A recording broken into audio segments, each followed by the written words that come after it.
famille NTR TV, bienvenue dans ce nouvel épisode de Business Insight. Comme d'habitude, nous nous retrouvons pour parler du monde du business et avec nous un spécial invité qui nous vient tout droit de la République démocratique du Congo.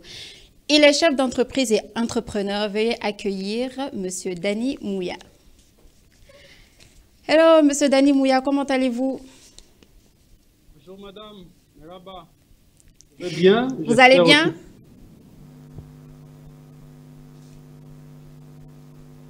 Aussi. En tout cas, je vais bien, je l'espère aussi pour vous, madame. Oh, oui, je vais très très bien. Merci d'avoir accepté notre invitation. Je vous en prie, madame. Comme vous le savez, nous allons parler du monde du business avec vous selon votre expertise. Mais avant de commencer, nous voudrons quand même avoir un petit aperçu de vous. Est-ce que vous pouvez vous présenter pour ceux qui nous regardent?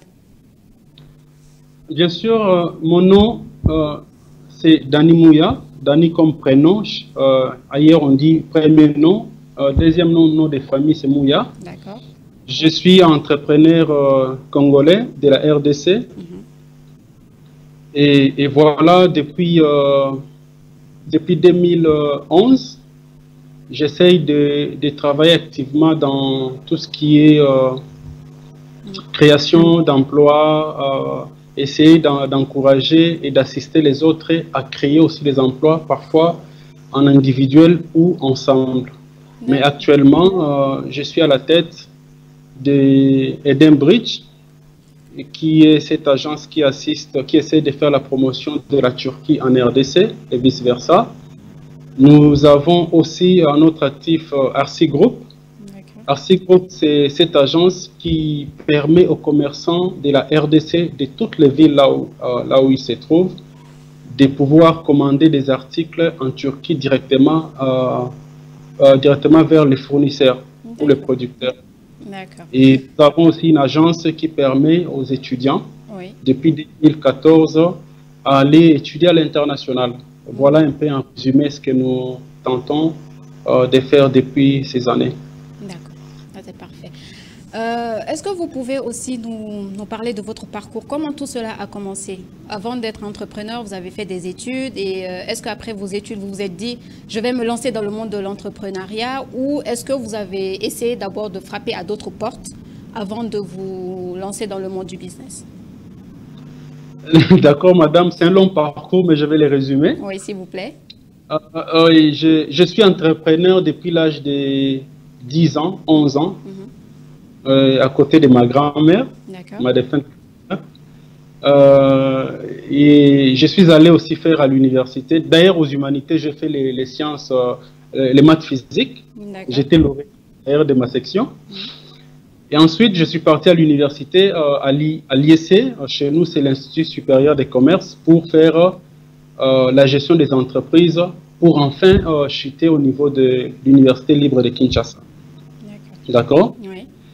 Et voilà pourquoi je suis entré dans ce monde d'entrepreneuriat. C'est avec la seule motivation de réussir seulement. C'est-à-dire qu'au départ, on s'est dit, on se met dans une histoire, on intègre une histoire en se disant qu'on va réussir. C'est-à-dire qu'on va mettre tous nos efforts. Alors, on va y mettre tous nos efforts plutôt pour réussir. Voilà comment est-ce que nous nous sommes retrouvés là, et de plus en plus les gens nous font confiance et ça nous permet de nous motiver régulièrement et de continuer à travailler. D'accord. Vous l'avez dit tout à l'heure dans votre introduction que vous êtes CEO d'un groupe qui promouvoit les articles qui viennent de la Turquie et que vous aidez aussi ces gens à passer commande ici, tout ça. Pourquoi vous avez précisément voulu vous focaliser sur les articles de la Turquie? Qu'est-ce qui vous a attiré en fait dans ce pays? Ah, d'accord. Premièrement, j'étais de passage parce qu'en 2016, je partais en Chypre tout bonnement pour accompagner les étudiants. D'accord. Et la deuxième fois, en 2017, je me suis dit, mais pourquoi pas mettre les pieds en Turquie? Parce qu'avant, c'était les visas de transit. Ensuite, j'y mets les pieds pendant 3 jours et je me rends compte que il y avait une certaine zone d'opportunité en fait ouverte devant moi. Vous savez que j'ai déjà un esprit d'entrepreneuriat. C'est-à-dire que où je passe, j'essaye de faire la prospection. De un, j'ai constaté en 2017 que les Turcs, je ne dis pas qu'ils sont sains, qu'ils sont parfaits, mais qui n'avaient pas de préjugés sur les étrangers, en ce qui me concerne personnellement, et que c'était facile, même si vous ne maîtrisez pas leur langue, de converser, en fait, de négocier et de trouver un compromis. Et ça, c'était mes 3 premiers jours de la Turquie, en 2017, février 2017. Et en sortant de là, j'avais dit à un de mes amis, Serge, étudiant là-bas, je lui avais dit que je me donne 5 ans pour réussir en Turquie. Et c'était en 2017. D'accord. Et 5 ans, je vous informe que ça sera en 2022. Mais depuis 2017 jusqu'à aujourd'hui, il y a eu beaucoup de transformations, il y a eu beaucoup d'évolutions. La Turquie m'a permis d'avoir très facilement l'air ICAMET, donc la carte des résidents. La carte de résident, oui. Et surtout de correspondre avec les commerçants, les producteurs et beaucoup d'autres personnes. Voilà pourquoi je me suis dit que cette opportunité, je ne la garde pas pour moi-même. Est-ce que je peux essayer de le partager avec ceux de mon pays? C'est ce que j'ai fait. Et depuis, on se rend compte que les amis au Congo, les commerçants et autres, à 90% ou 90%, ils sont d'accord avec moi que les articles que nous commandons, qui sont produits en Turquie, leur donnent beaucoup de satisfaction. D'accord. Pouvons parler peut-être aussi du rapport qualité-prix, parce que la Turquie n'est pas le seul pays qui propose une production de masse. Mais je pense que le rapport qualité-prix est plus valorisé ici, en fait.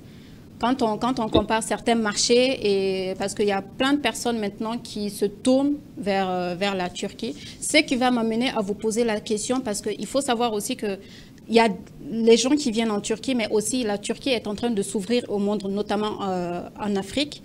Que pensez-vous de ce partenariat Afrique-Turquie? Ce partenariat Afrique-Turquie, Turquie-Afrique, je suis parmi ceux qui encouragent énormément les Africains de regarder la Turquie. C'est vrai que les Turcs ne connaissent pas assez l'Afrique, c'est ce que j'ai constaté. Parce que quand nous arrivons là-bas et que nous essayons de parler avec eux, ils vous posent des questions. C'est vrai que facilement ils connaissent le Nigeria. Exactement, oui. Nigeria et tout ça. Mais les autres pays, ça ne leur dit pas grand-chose. Alors, voilà même le rôle que nous sommes donnés de tout le temps vouloir expliquer aux Turcs que l'Afrique, c'est l'avenir, en fait, c'est le futur du monde. Voyez-vous? L'Afrique a tellement de besoins, mais surtout l'Afrique a des ressources énormes que le monde de demain, déjà d'aujourd'hui, a besoin. Alors il faudrait que les Turcs pensent aussi à apprendre les langues africaines. Mais je demande aussi, j'encourage, parce que j'assiste les étudiants à venir en Turquie énormément, qu'ils apprennent la langue turque, parce que la langue, c'est un meilleur véhicule, donc c'est le meilleur canal pour converser, pour échanger, pour partager tant de choses, voyez-vous. Vous ne pouvez pas prétendre apprendre la langue d'une personne et ignorer sa culture. Donc, la culture passe par la langue. Exactement, oui. Nous encourageons énormément les Africains de regarder la Turquie, d'arrêter maintenant de rêver à ces autres pays-là que je ne voudrais pas citer, les pays pour lesquels on nous a tellement fait rêver. Mais en soi, quand on ouvre les yeux et on fait un tour en Turquie, on s'est dit, mais pourquoi pas travailler avec les Turcs qui ne sont pas en majorité racistes. Là, je parle de mon expérience. Ils vous accueillent, vous parlez, vous discutez. Alors, ce sont des opérations win-win. Je vous donne un petit exemple. Moi, souvent, je suis au Congo. Surtout pendant cette période de Covid, je m'étais dit que je devais vivre à Kinshasa, à côté de ma petite famille. Vous vous rendez compte que, madame, nous arrivons parfois, en moyenne par semaine, par rapport à mon agence, employer 15 000, 17 000 dollars par semaine, je dis bien par semaine, pour faire les achats. Et cet argent, nous l'envoyons chez les Turcs. D'accord. Ils reçoivent de l'argent, ils nous connaissent peut-être pas, ils n'ont pas besoin de savoir où nous habitons, en fait, en termes de visage, si on devait avoir des amitiés avant, non. Quand ils disent que, monsieur, demain mardi, je vais amener vos articles commandés, telle couleur, telle couleur, telle couleur au cargo, rassurez-vous qu'ils vous les amènent sans problème. D'accord. Donc, ça veut dire que c'est un marché aussi qui est fiable? Exactement. Ça prouve d'un certain respect de cette fiabilité. Et surtout, parce que quand on sait répondre favorablement à l'appel de l'autre, surtout dans les milieux des affaires, Ouais. ça nous rend responsables, ça prouve notre responsabilité exactement. Et voilà pourquoi les amis au Congo essaient de me taquiner en disant que est-ce que je suis réellement congolais ou soit j'ai déjà vendu mon âme aux Turcs, mais c'est juste pour leur dire que la Turquie, c'est une destination extraordinaire pour les affaires et tentons cela. Mettons-nous en groupe et on va voir qu'il y aura beaucoup de choses positives que nous allons échanger avec les Turcs. D'accord. Lors de votre discours, vous avez également parlé du fait que les Turcs ne connaissaient pas très bien l'Afrique et notamment quand ils nous voient, le premier pays qui leur vient en tête, c'est le Nigeria. Et une anecdote, quand nous sommes dans les taxis ici, dès qu'un Turc nous voit, au lieu de nous demander vous venez d'où, ils disent Nigeria, alors que non. Exactement. Des fois, nous ne venons pas du Nigeria. Et en parlant du Nigeria, donc, nous sommes en Afrique, parce que le Nigeria, c'est sur le continent africain. Nous allons parler un peu de l'économie africaine aussi, parce que nous savons que nous avons une économie qui est un petit peu à la traîne. Quelle est l'image que vous avez de l'économie africaine? En tout cas, les amis vont m'excuser de leur dire la vérité, de ce que je pense réellement. D'accord. En fait, quant à l'Afrique, notre continent, je ne pense pas qu'on doit parler de l'économie. Parce que l'économie, pour les autres, c'est une philosophie bien structurée. Ils savent que nous allons commencer par le A, en passant par le R et chuter par le Z sans toucher le W. Vous comprenez, c'est quelque chose de très structuré que je voudrais conseiller aussi à notre continent. Pourquoi j'ai dit ça? Les autres, ils ont eu la chance, je ne sais pas dire si c'est la chance, d'être capable de lire Karl Marx. Vous comprenez? Oui. Karl Marx a parlé sur un certain secteur de la vie économique, de la production et autres. Tel a parlé de ceci, tel autre a parlé de cela. Et ça devient pour eux des références pour créer de l'influence économique, pour commencer quelque chose sur l'économie et donner de la substance à cela. Mais malheureusement, chez nous en Afrique, j'accuse souvent nos parents ou nos aïeux, ils ne nous ont pas appris à faire de l'économie. Et voilà pourquoi vous allez constater que la plupart des entreprises, des structures africaines ou des nous africains ont du mal à se pérenniser. Nous avons du mal aujourd'hui à compter sur le doigt 10 ou 15 entreprises africaines qui ont déjà plus de 50 ans. Vous comprenez? Donc, ça veut dire que nous avons besoin, et je conseille, nous avons besoin qu'il y ait des philosophes, des gens qui doivent nous pousser, nous aider à avoir le basique de l'économie. Bon, parlons quand même de ce que nous faisons, si on doit l'appeler ou l'habiller comme économie. Je pense que nous nous débrouillons, nous faisons... nous n'avons pas au départ des... Vous voyez, déjà, je commence par une note négative. Il n'y a pas de banques africaines qui sont capables de promouvoir les entrepreneurs africains. Si je vous parle de mon parcours, vous allez comprendre que du début à la fin, c'est ce que je gagne, que je pouvais partager avec ma petite famille, que je suis obligé d'investir en fait, d'utiliser pour créer une entreprise, et ainsi de suite. Donc, on aura besoin au départ que les Africains pensent à créer des banques. Alors, cette pensée qui me vient, que j'essaie de partager avec les autres, c'est que nous devons sortir du monde du self-man, c'est-à-dire qu'on veut faire tout soi-même. On doit casser cette histoire-là, on doit pouvoir se mettre autour d'une table, c'est-à-dire que nous pouvons se mettre à 50, à 100 personnes, et chacun de nous apporte le peu qu'il a en termes le peu qu'il a en termes d'argent ou d'avoir pour nous permettre de constituer un capital et lancer une entreprise là où nous sommes actionnaires.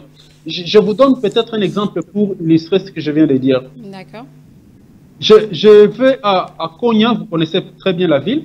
C'est une des villes industrialisées, la plus industrialisée en Turquie. Il y a une entreprise qui nous propose des machines qui vous aident à fabriquer des briques. Des machines semi-automatiques et autres qui vous aident à fabriquer des briques. Et on dit qu'avec 120 000 $, vous pouvez acheter la machine, la déplacer et déplacer les ingénieurs pour venir installer et vous mettre au travail. N'est-ce pas, Mathieu? Oui. Maintenant, si M. Dani doit pouvoir chercher 120 000 $, déjà par lui-même, il s'est dit que peut-être sortir 120 000 $, du coup, je ne saurais pas. Mais si je vais dans nos banques que nous connaissons ici, les banques qui viennent d'ailleurs, ce n'est pas négatif ce que je dis, nous les constatons tous. Dans ces banques, les conditions qu'on vous propose ne vous permettent pas d'être crédible. C'est-à-dire de pouvoir avoir un crédit à la banque. Ouais. C'est-à-dire que du coup, le projet là s'arrête. Alors, pour éviter que ce projet ne puisse s'arrêter, voilà ce que moi je propose aux gens, parce que je l'ai constaté avec les Turcs. C'est qu'on peut se réunir, faire l'appel à plusieurs personnes. Aujourd'hui, nous avons, avec les nouvelles technologies, les choses sont très faciles pour avancer. C'est-à-dire que nous pouvons faire l'appel à plusieurs, au moins pour nous, parce que notre slogan c'est preuve par 100. Avec 100 personnes, supposons que si nous avons 100 personnes qui acceptent dans un délai de 3 mois de débourser 1 000 $ pour devenir actionnaire dans cette nouvelle entreprise ou cette petite entreprise d'exploitation, soit de fabrication de briques. 1 000 $, plutôt 1 000 $ ou 1 200 $, si vous prenez 1 200 $ fois 100 personnes, ça vous fait 120 000 $, n'est-ce pas? Oui. Mais parce qu'il y a toujours un problème de confiance entre nous, nous pouvons, lors des souscriptions, pour les gens qui veulent participer à la création de cette entreprise, souscrire, mais travailler directement avec une des banques de la place, avec des avocats bien sûr qui nous accompagnent, de telle sorte qu'il y a des souscriptions. Et la chance aussi que nous avons, c'est que nous avons les mobile money. Le mobile money, l'envoi d'argent par téléphone. Parce que je peux être dans une des provinces de la RDC, je peux être à Kinshasa, j'ai la possibilité d'envoyer de l'argent directement de mon téléphone vers la banque, dans un compte que nous créons tous ensemble. Et ce compte va permettre à ce que, avec la banque, une fois que nous atteignons les souscriptions de 70 à 75 000 $, la banque peut déjà s'engager avec le fournisseur qui est à Konya en Turquie et faire déjà la machine. De telle sorte que l'entreprise peut fonctionner et que les actionnaires qui sont là-dedans ne sont pas obligés d'y travailler parce qu'ils sont actionnaires. Et quand on est capable de trouver 1 000 $, 1 200 $ en 3 mois, ça veut dire qu'on est quelque part travailleur, on est entrepreneur dans sa petite unité de production et ça permet, avec les 100 personnes, de créer une nouvelle usine, une nouvelle entreprise et nous créons des emplois. Vous comprenez? Et si de plus en plus on se dit que nous pouvons nous mettre plutôt ensemble, tenter de commencer par des petites unités de production comme ça, croyez-moi madame, ça sera un début de l'économie. D'accord. Vous avez parlé d'un manque de confiance. Au niveau africain, voilà, c'est un peu ça. Ok. Vous avez parlé d'un manque de confiance qui vient, je crois, des deux côtés, ou plutôt de la banque. Mais vous ne pensez pas qu'eux aussi, ils ont à peu près peur du risque, en fait? Parce qu'une entreprise, des personnes qui vont venir leur demander un prêt d'un grand montant comme ça, qui s'estime en dollars, est-ce qu'eux aussi, ils n'ont pas peur de risquer de perdre leur argent? Parce que dans l'entrepreneuriat, il faut aussi se dire que ce n'est pas tout qui peut marcher dès le départ. Des fois, il y a des flops aussi. Vous ne pensez pas qu'il y a aussi cette peur du risque qui fait en sorte que les banques n'arrivent pas à prêter de l'argent? Madame, la peur du risque, oui, ça peut être légitime. Oui, il n'y a pas de souci. Mais pendant qu'ils ont cette peur du risque, nous, on fait comment? On ne reste pas statique, on ne bouge pas, on se dit non, c'est fini pour nous, c'est le fatalisme total. Non, c'est comme ça que nous disons que nous pouvons contourner cet aspect des choses. C'est-à-dire qu'à moi seul, si la banque se dit que je ne suis pas crédible, qu'il y a manque de confiance, il y a cette peur-là de me voir échouer, mais si nous sommes à 100, vous vous rendez compte que si nous atteignons déjà 50 à 70 000 dollars, en ce moment-là, la banque peut maintenant prendre la résolution de nous accompagner, c'est-à-dire qu'on devient crédible. Voilà pourquoi j'ai dit aux amis, parce qu'au départ, nous avons manqué cette éducation sur l'entrepreneuriat, sur le business, sur tout ce qui est économie. Mais ce n'est pas pour autant qu'on doit se donner la mort, qu'on doit se dire que non, il n'y a plus d'avenir pour nous. Voilà pourquoi moi, j'ai fait beaucoup plus appel à cette solidarité africaine. C'est-à-dire se dire qu'au lieu que chacun de nous, dans son coin, essaie d'entreprendre quelque chose, et dépenser beaucoup d'énergie sur ça, pourquoi pas se mettre ensemble et créer des grandes structures qui vont permettre de créer des emplois et donner de la vie, créer carrément cette classe moyenne qui manque en Afrique. C'est juste une idée comme ça que nous essayons de partager de plus en plus avec les amis ici en RDC, et je crois que ça peut aussi profiter aux amis africains qui nous suivent en ces moments. Vous avez dit qu'il y a un manque d'éducation concernant l'entrepreneuriat, mais l'entrepreneuriat est devenu un métier en vogue actuellement en Afrique. Partout, tout le monde veut devenir entrepreneur, veut être son propre patron, veut créer. Et vous pensez que, bon, vous dites qu'il n'y a pas d'économie en Afrique, mais bon, est-ce que vous pensez que l'entrepreneuriat peut apporter un plus au développement de cette économie africaine? Mais j'ai bien dit que ça peut apporter un plus, mais à condition qu'on accepte de travailler dans l'unité, en fait, qu'on se mette ensemble, qu'on crée des entreprises, des actionnaires. Vous dites, c'est vrai que de plus en plus, il y a des jeunes, il y a tout le monde en Afrique qui essaye de faire, qui essaie d'entreprendre. C'est bien.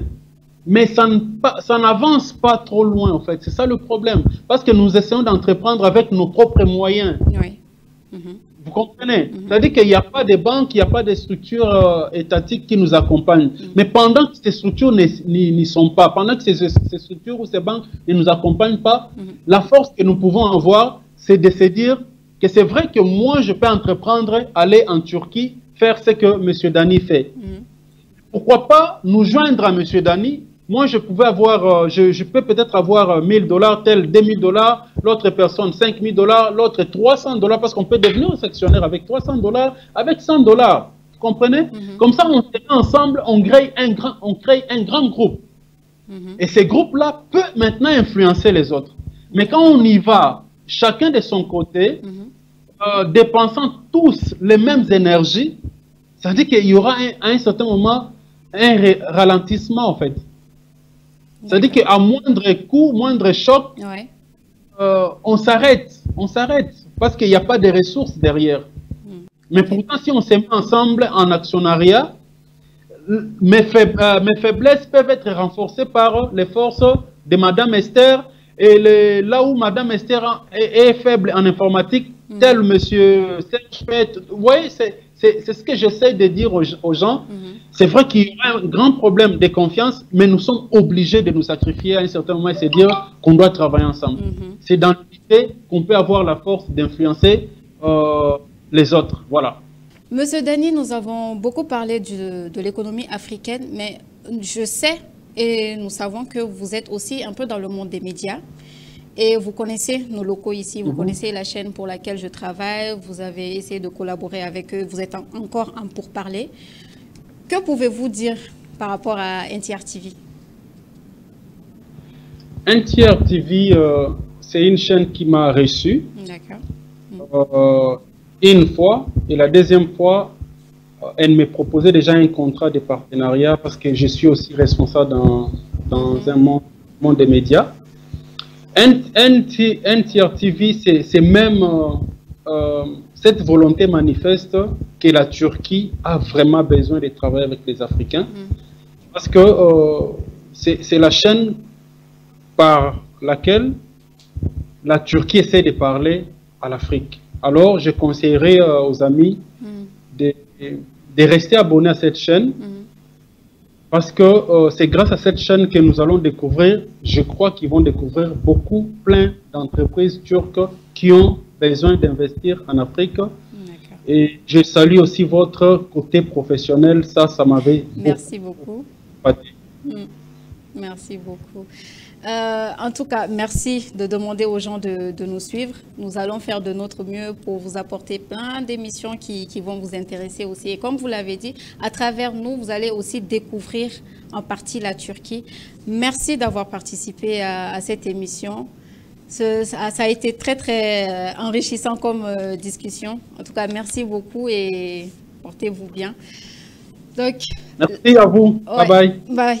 La famille, aujourd'hui se termine ici notre émission. Nous avons été avec M. Dany Mouya de la République démocratique du Congo.